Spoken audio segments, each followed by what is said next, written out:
Hello children, जैसा कि आप लोगों को पता है कि हमारे विद्यालय की ऑफलाइन कक्षाएं बंद हो चुकी हैं।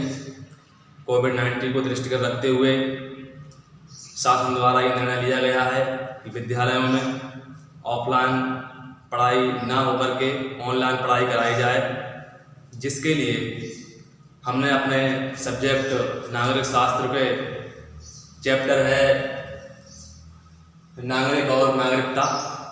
इसमें हम समझेंगे कि नागरिक कौन होता है, किसको हम नागरिक कहते हैं, इसकी परिभाषाएं क्या हैं, नागरिक कितने प्रकार के होते हैं वो भी हम बताएंगे अभी आपको ब्लैक बोर्ड के माध्यम से। सबसे पहले आपको बताना चाहूँगा कि नागरिक है क्या।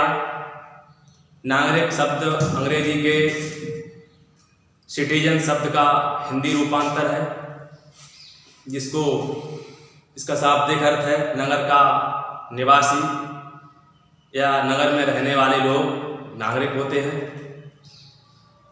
परंतु वर्तमान समय में नागरिक शब्द का अर्थ व्यापक रूप में लिया गया है। वर्तमान समय में नगर राज्य का सदस्य, चाहे वह नगर का रहने वाला हो अथवा ग्राम का रहने वाला हो,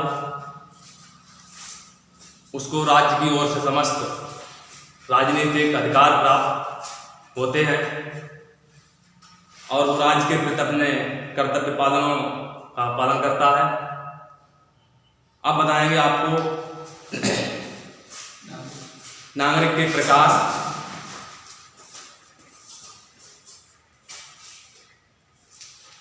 नागरिक के प्रकार।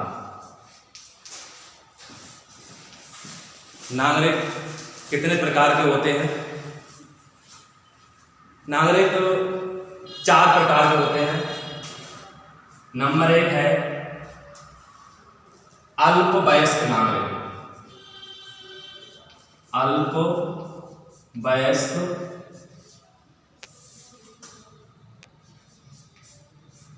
नागरिक,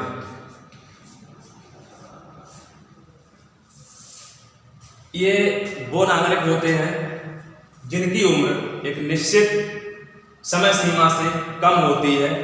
कहने का मतलब है कि ये 18 वर्ष से कम उम्र के नागरिक होते हैं जो अल्पवयस्क की श्रेणी में आते हैं। दूसरे होते हैं वयस्क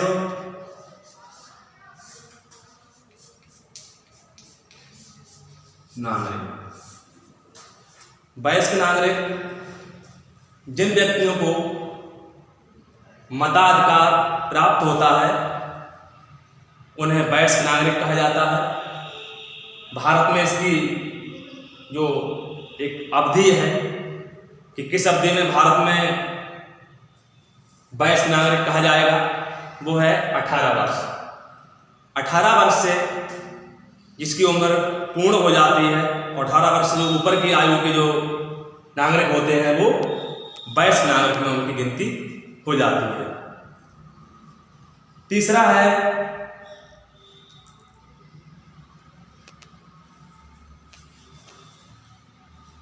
नागरिकता प्राप्त नागरिक। तीसरा है नागरिकता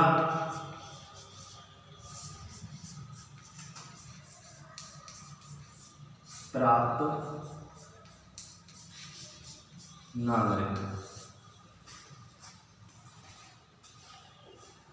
इन्हें देशीयकृत नागरिक भी कहा जाता है। ये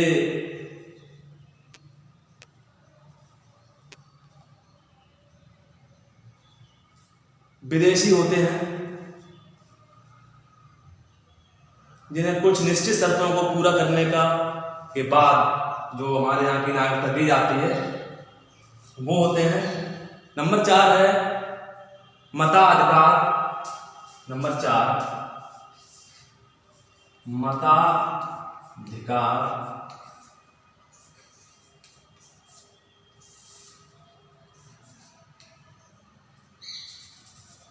रहित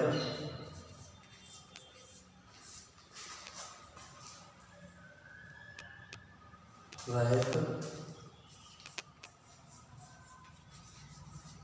वयस्क नागरिक।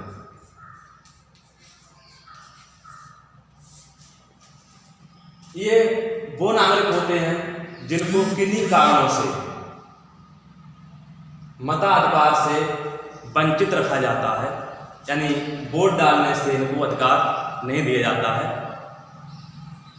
ऐसे व्यक्ति जो वयस्कता यानी 18 वर्ष की उम्र पूर्ण होते हुए भी इनको मताधिकार से रहित यानी इसको वंचित रखा जाता है, किंतु किन्हीं विशेष कारण होते हैं जिसके कारण इन्हें मतदान का अधिकार नहीं दिया जाता है। इस श्रेणी में पागल, दिवालिया, कोढ़ी आदि अपंग व्यक्ति आते हैं, विकलांग व्यक्ति आते हैं, जो इस तरह से इनको मताधिकार से वंचित रखा जाता है। दूसरी बात आती है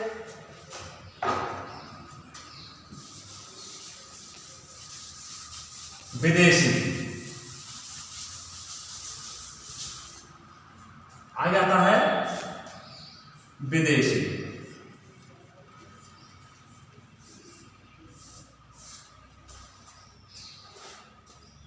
किसी भी राज्य के संपूर्ण निवासियों को 2 श्रेणियों में विभक्त किया गया है। एक होता है नागरिक, दूसरा होता है विदेशी। विदेशी वह व्यक्ति होता है जो अस्थायी या स्थायी रूप से किसी देश में रहता है, उसको हम विदेशी कहते हैं। वह राज्य का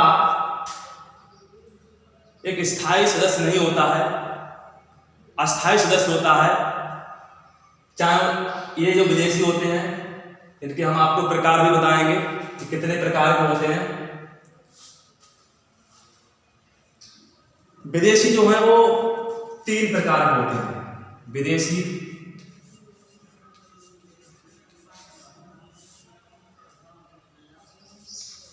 तीन प्रकार के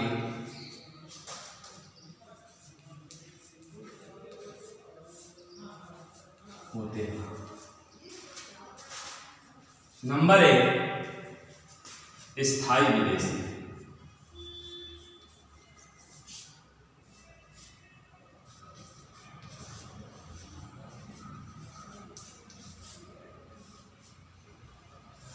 स्थायी विदेशी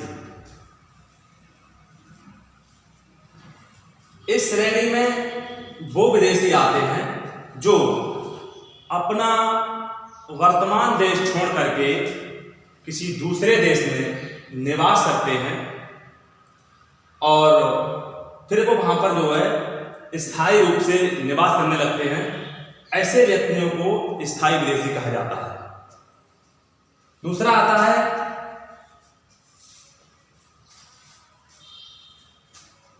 अस्थायी विदेशी।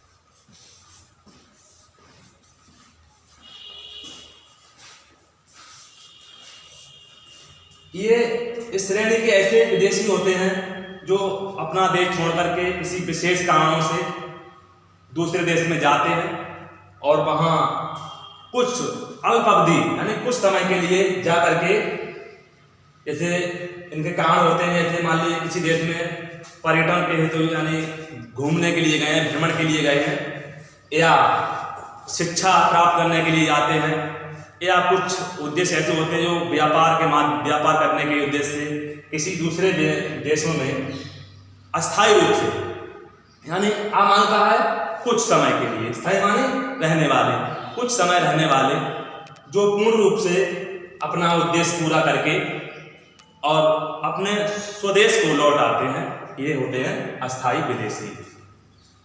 तीसरा होता है राजदूत। तीसरा होता है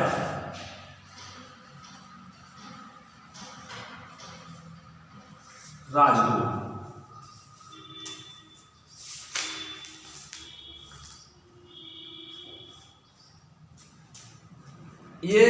एक ऐसे व्यक्ति होते हैं जो विदेशियों की तरह, विदेशियों की अपेक्षा इनके लिए अधिक सुविधाएं प्राप्त होती हैं, जो एक देश से दूसरे देश में जाते हैं और दूसरे देश के अन्य देशों में जाते हैं। इन्हें राजदूत कहते हैं। अब कहा जाए तो ये जो है राजाओं के दूत जिसे बोलते हैं, कि अपनी देश की सूचनाएं दूसरे देश में पहुंचाना, अन्य देशों की सूचनाएं ला करके अपने देश में बताना, तो इस तरह के ये विदेशी होते हैं। आगे आपको बताएंगे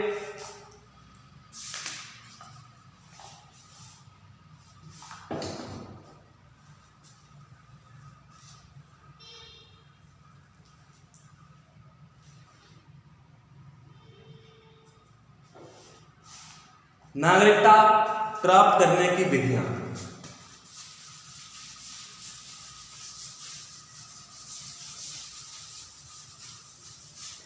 अगला बिंदु है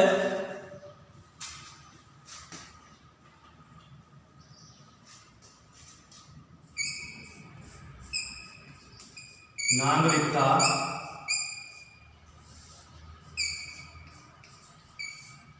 प्राप्त करने की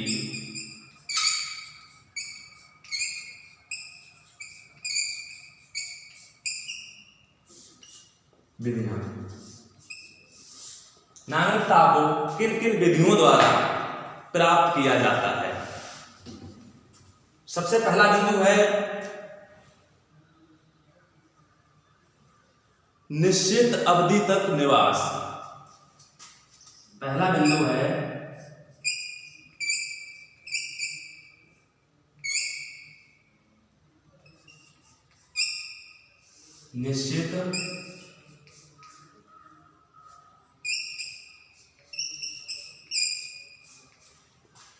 निश्चित अवधि तक निवास।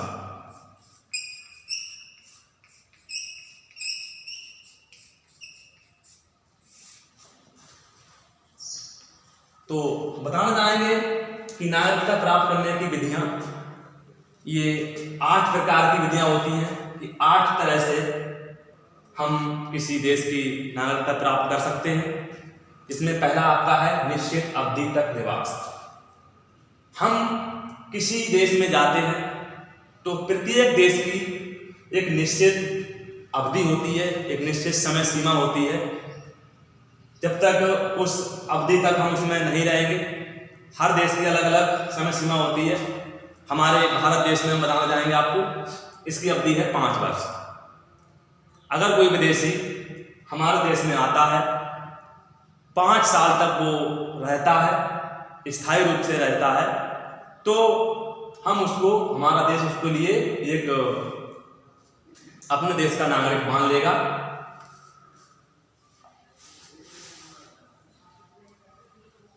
जबकि अन्य देशों में अलग अलग है।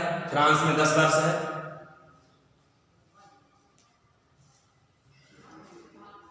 दूसरी आती है विवाह।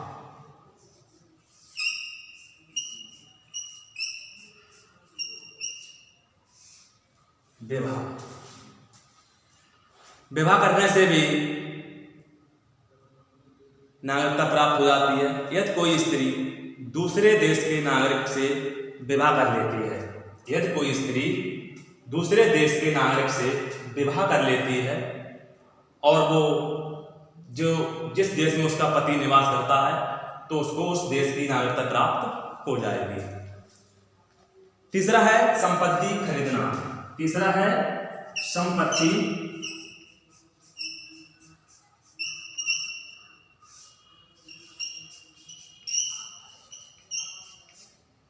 संपत्ति खरीदना। संपत्ति खरीदने से भी किसी देश की नागरिकता प्राप्त हो जाएगी। और चौथा नंबर आता है गोद लेना।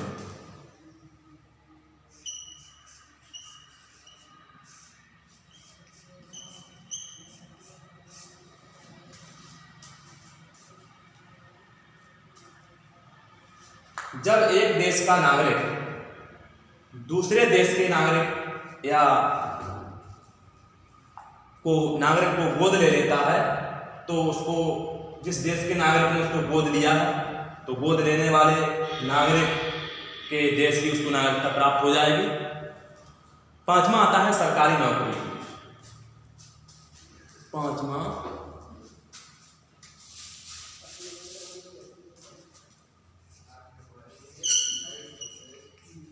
सरकारी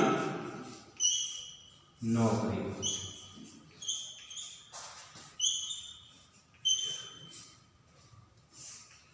जो लोग अपने देश को छोड़ करके दूसरे देश में जाते हैं और वहां पर एक सरकारी नौकरी करते हैं, उनको इस तरह से उनको उस देश की नागरिकता प्राप्त हो जाती है। छठा आता है विद्वता द्वारा।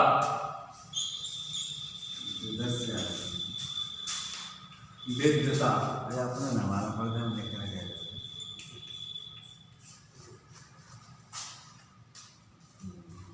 कोई देश में विदेशी विद्वानों में नागरिक बनने के लिए विशेष सुविधाएं दी जाती हैं।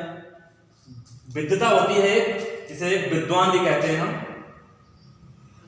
जो अन्य देशों में जाकर के अपनी विद्वानता का परिचय देते हैं, तो उस देश का जो नागरिक होते हैं वो उसको उसकी विद्वानता के आधार पर उसको अपने देश की नागरिकता ग्रहण करा देते हैं। सातवां नंबर आता है विजय।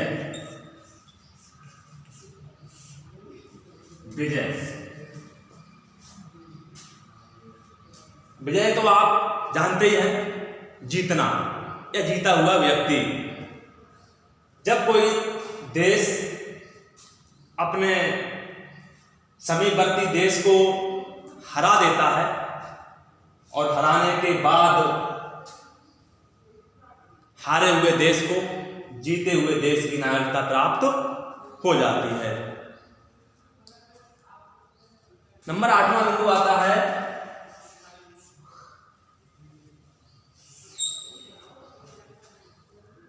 दोबारा नागरिकता की प्राप्ति।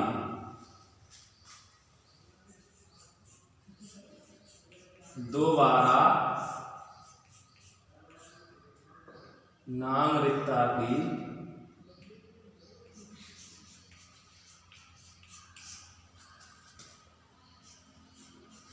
प्राप्ति।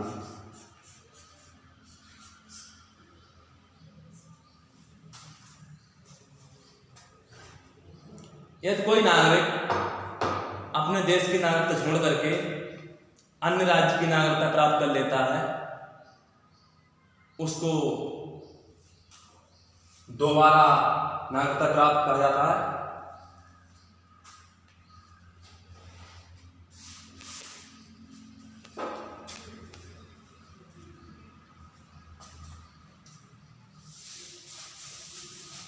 आगे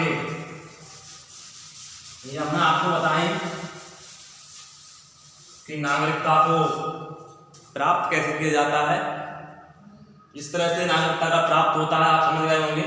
दूसरा आता है नागरिकता लोप। नागरिकता का लोप यानी जब्तीकरण या खोना। नागरिकता का लोप कैसे होता है, ये खो कैसे, नागरिकता हम कैसे खो सकते हैं, इसके बारे में बताएंगे।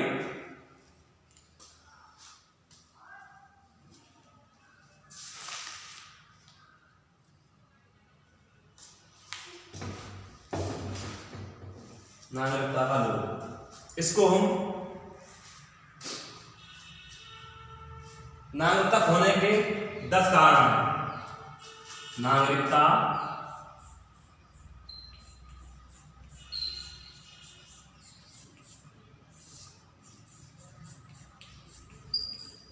खोने के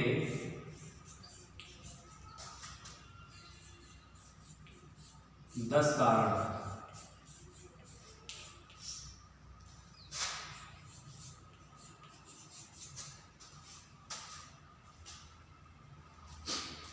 इसमें सबसे पहले आता है लंबे समय तक अनुपस्थिति। क्या आता है? लंबे समय तक अनुपस्थिति।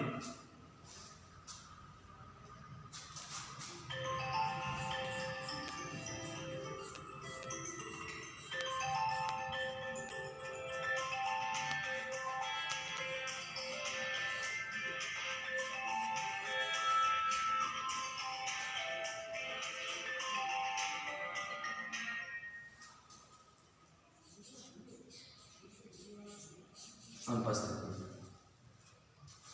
हम जिस देश में रह रहे हैं, अगर लगातार हम उस देश में अनुपस्थित रहते हैं 2 साल, 4 साल, 6 साल, 8 साल, और इस ऐसी स्थिति में हम जिस देश के नागरिक हैं होते हैं, वहाँ की नागरिकता ऑटोमेटिक ही आपकी लोप हो जाएगी, खत्म हो जाएगी, जब्त हो जाएगी। दूसरा आता है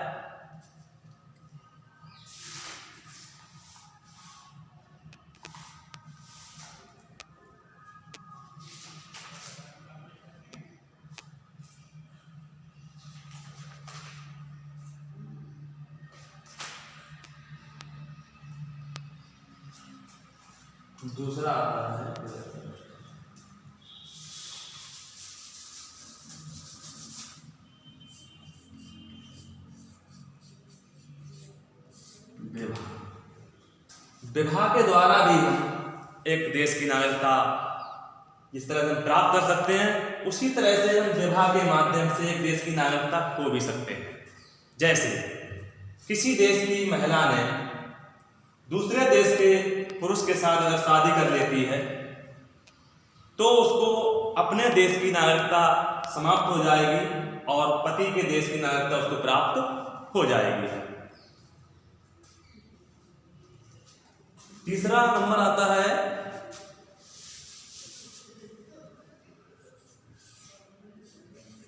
विदेश में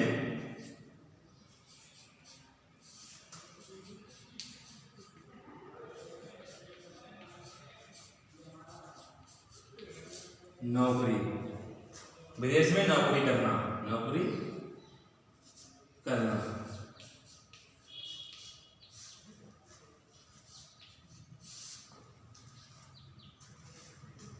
इसके अंतर्गत जब हम अपना देश छोड़ करके किसी दूसरे देश में जा करके वहाँ स्थायी निवास करने लगते हैं और वहाँ पर हम नौकरी करने लगते हैं, तो हमें अपने देश की नागरिकता का लोप हो जाएगा।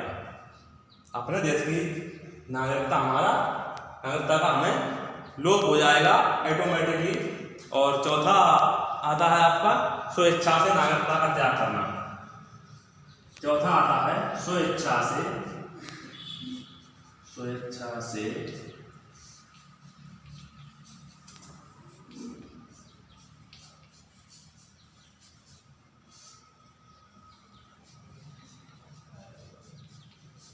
नागरिकता खोना।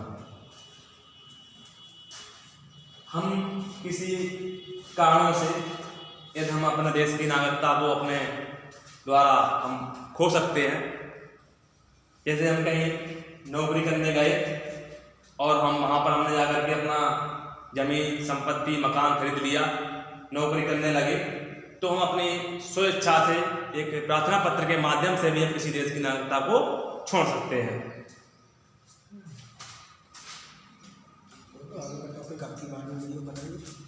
हाँ, जो शेष बचा है तो वो अगली बार में आपको पूरा करा दिया जाएगा। धन्यवाद। आज के लिए